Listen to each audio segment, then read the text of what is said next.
வணக்கம். Lapping plate பயன்படுத்தி flat சர்ஃபேசஸ்களை lab செய்வது குறித்த இந்த செஷனுக்கு உங்களை வரவேற்கிறேன். வாங்க செஷனை ஆரம்பிக்கலாம். இந்த அமர்வின் நோக்கங்களை பார்ப்போம். இந்த அமர்வின் முடிவில் நீங்கள் செய்யக்கூடியவை: லேப்பிங் செயல்முறையை வரையறுக்கவும், லேப்பிங் பிளேட்டை பயன்படுத்தி சர்ஃபேஸை லேப் செய்யவும், கொடுக்கப்பட்ட மெட்டீரியலுக்கு லேப்பிங் காம்பவுண்டை தேர்ந்தெடுக்கவும், சர்ஃபஸ் ரஃப்னஸ் ஸ்டாண்டர்ட் செட் மூலம் சர்ஃபஸின் தரத்தை சரிபார்க்கவும். லேப்பிங் என்பது ஒரு லோ பிரஷர் மெஷினிங் செயல்முறையாகும். லேப்பிங் பேஸ்ட் என்பது ஒரு மீடியத்தில் சஸ்பெண்ட் செய்யப்பட்ட உராய்வு பொருள் பவுடர் ஆகும். லேப்பிங் என்பது லேப்பிங் பேஸ்டின் உதவியுடன் செய்பொருளின் பரிமாண துல்லியத்தன்மை மற்றும் சர்ஃபஸ் ஃபினிஷை அதிகரிக்க பயன்படுத்தப்படுகிறது. லேப்பிங் செயல்முறைகள் டைமென்ஷனலி துல்லியத்தன்மை மாதிரிகளை சுமார் ±2.5 மைக்ரோமீட்டர் அளவுக்கு டாலரன்ஸை உருவாக்க பயன்படுத்தப்படுகிறது. சாயிங் அல்லது கிரைண்டிங் மூலம் ஏற்படும் சப்சர்ஃபஸ் சேதங்களை லேப்பிங் நீக்கி தேவையான தடிமன் மற்றும் தட்டையான தன்மையை உருவாக்குகிறது. லேப்பிங் செயல்பாட்டில் லேப்பிங் காம்பவுண்டுடன் சார்ஜ் செய்யப்பட்ட லேப்பில் பனிப்பொருளை தேய்ப்பதன் மூலம் சிறிய அளவிலான மெட்டீரியல் அகற்றப்படுகிறது. Lapping compound oil, paraffin, grease போன்ற பேஸில் சஸ்பெண்ட் செய்யப்பட்ட நுண்ணிய உராய்வு பொருள் துகள்களை கொண்டுள்ளது. லேப்பிங் மேனுவலாக அல்லது மெஷின் மூலம் செய்யப்படலாம். லேப்பிங் ஈரமான அல்லது உலர்ந்த நிலையில் செய்யப்படலாம். ஈரமான லேப்பிங்கில் பிளேட்டில் சர்ப்ளஸ் ஆயில் மற்றும் உராய்வு பொருள் உள்ளது. உலர்ந்த லேப்பிங்கில் உராய்வு பொருளை சர்ஃபேஸில் தேய்ப்பதன் மூலம் மட்டுமே லேப் சார்ஜ் செய்யப்படுகிறது. உராய்வு பொருள் தேர்வு, மாதிரியின் கடினத்தன்மை, விரும்பிய சர்ஃபஸ் ஃபினிஷ், மெட்டீரியல் அகற்றும் விகிதம் மற்றும் பொருளாதாரம் ஆகியவற்றை அடிப்படையாக கொண்டது. லேப்பிங்கில் 4 அடிப்படை வகை உராய்வு பொருட்கள் பயன்படுத்தப்படுகின்றன: சிலிக்கான் கார்பைட், அலுமினியம் ஆக்சைடு அல்லது அலுமினா, போரான் கார்பைடு, டைமண்ட். இப்போது ஒரு குறிப்பிட்ட மெட்டீரியலுக்கு ஒரு லேப்பிங் மீடியத்தின் தேர்வு பற்றி கற்றுக்கொள்வோம். சிலிக்கான் கார்பைடு கடினப்படுத்தப்பட்ட ஸ்டீல் மற்றும் காஸ்ட் அயனுக்கு பயன்படுத்தப்படுகிறது. அலுமினியம் ஆக்சைடு அல்லது அலுமினா சாஃப்ட் ஸ்டீல்கள் மற்றும் இரும்பில்லாத உலோகங்களுக்கு பயன்படுத்தப்படுகிறது. போரான் கார்பைடு டைஸ் மற்றும் கேஜ்களுக்கு பயன்படுத்தப்படுகிறது. டைமண்ட் டங்ஸ்டன் கார்பைடுக்கு பயன்படுத்தப்படுகிறது. லேப்பிங் பேஸ்ட் அல்லது லேப்பிங் காம்பவுண்ட் என்பது பொருத்தமான தளத்தில் கடினமான உராய்வு பொருள் துகள்களின் கலவையாகும். லேப்பிங் மீடியம் என்றும் அழைக்கப்படுகிறது.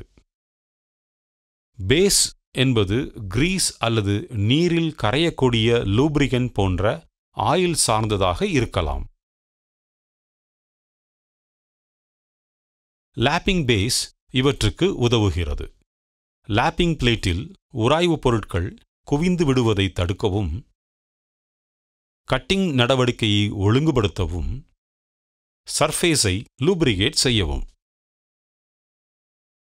பொதுவாக பயன்படுத்தப்படும் பேஸ்கள் நீரில் கரையக்கூடிய cutting oil, vegetable oil, machine ஆயில்கள், பெட்ரோலியம் ஜெல்லி அல்லது கிரீஸ். லேப்பிங் பிளேட் மற்றும் லேப்பிங் செயல்முறை பற்றி கற்றுக்கொள்வோம். லேப்பிங் பிளேட் என்பது இயந்திரத்தின் மூலம் கச்சிதமாக தட்டையாக வெட்டப்பட்ட grooves கொண்ட ஒரு திடமான பிளேட் ஆகும். ஏறக்குறைய எந்த ஒரு பயன்பாட்டிற்கும் பலவிதமான லேப்பிங் பிளேட்டுகள் கிடைக்கின்றன. பொதுவான இன்ஜினியரிங்கில் நோக்கங்களுக்காக காஸ்ட் அயர்ன் பிளேட்டுகள், செராமிக் மற்றும் பிற கடினமான மெட்டீரியல்களுக்கான செராமிக் பிளேட்டுகள், எலக்ட்ரோ ஆப்டிக் மெட்டீரியல்களுக்கான கண்ணாடி பிளேட்டுகள், ரஃப் லேப்பிங்கிற்காக கடினப்படுத்தப்பட்ட ஸ்டீல் பிளேட், பேட் பாலிஷிங்கான அலுமினியம் அல்லது ஸ்டெயின்லெஸ் ஸ்டீல் பிளேட்டுகள், டைமண்ட் பாலிஷிங் செய்வதற்கு காப்பர், டின், ஆன்டிமனி போன்ற இயற்கையான உலோக பிளேட்டுகள். பெரிய பகுதிகளை கொண்ட தட்டையான சர்ஃபேஸ்களுக்கு குரூவ்ஸ் கொண்ட லேப்பிங் பிளேட்டுகள் சிறந்தது. குரூவ்ஸ் அல்லாத லேப்பிங் பிளேட்டுகள் சிலிண்டர் வடிவ லேப்பிங்கிற்கு விரும்பப்படுகின்றன. இந்த லேப்பிங் பிளேட் ஒர்க் பெஞ்சில் எந்த ராக்கிங்கும் இல்லாமல் தட்டையாக வைக்கப்பட வேண்டும். செய்பொருளை பிடிக்கும் முறை அதை எந்த விதத்திலும் சாய்க்காமலோ அல்லது அசைந்தாடாமலோ லேப்பிங் பிளேட்டில் நகரும் வகையில் இருக்க வேண்டும். பிளேட்டில் லேப்பிங் மீடியத்தை ஸ்மியர் செய்து லேப் பிளேட்டின் சர்ஃபஸை சார்ஜ் செய்யவும். பனிப்பொருளை நகர்த்தும் போது விரல் நுனிகளால் கீழ்நோக்கி அழுத்தம் கொடுக்கவும். லேப்பிங் செய்யும்போது முன்னெச்சரிக்கைகள் பற்றி அறிந்து கொள்வோம். வெவ்வேறு சிறிய பகுதிகளில் பிளேட்டின் தேய்மானத்தை தவிர்க்க லேப்பிங் செய்யும்போது லேப்பிங் பிளேட்டின் முழு சர்ஃபேஸையும் பயன்படுத்தவும். லேப்பிங் செய்யும்போது ஒரே இடத்தில் இருக்க வேண்டாம்.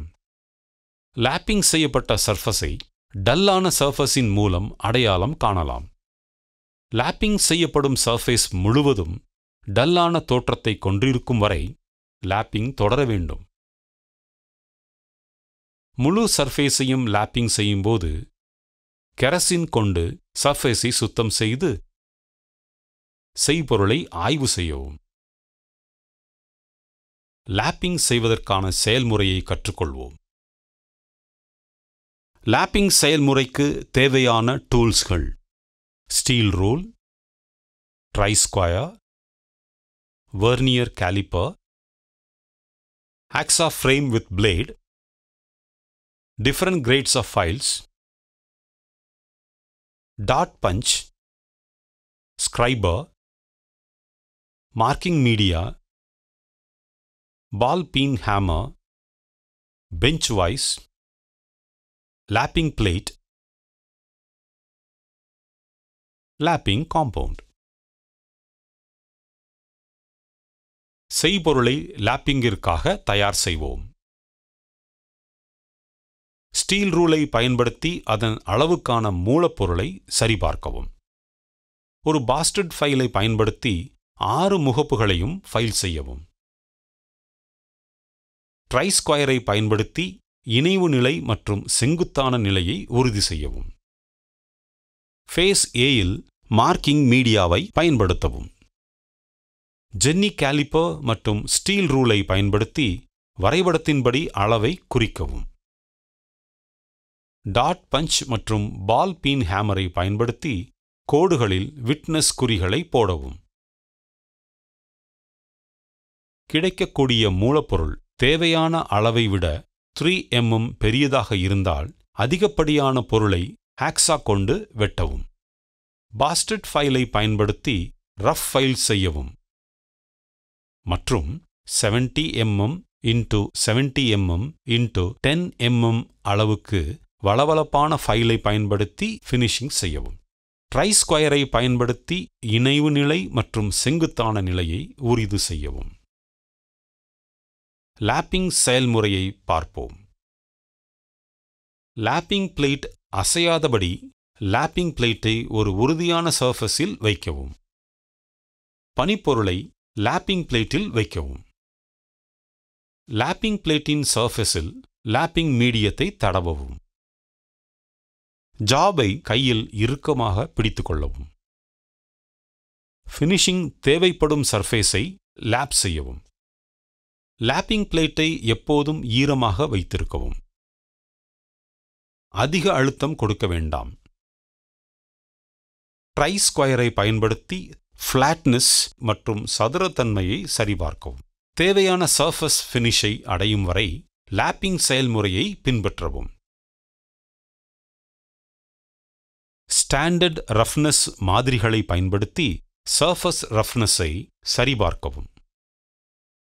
ரீகேப் செய்கையில் நாம் கற்றுக்கொண்டது என்னவென்றால், லாப்பிங் செயல்முறையை வரையறுக்கவும், லாப்பிங் பிளேட்டை பயன்படுத்தி சர்ஃபஸை லாப் செய்யவும், கொடுக்கப்பட்ட மெட்டீரியலுக்கு லாப்பிங் காம்பவுண்டை தேர்ந்தெடுக்கவும், சர்ஃபஸ் ரஃப்னஸ் ஸ்டாண்டர்ட் செட் மூலம் சர்ஃபஸின் தரத்தை சரிபார்க்கவும்.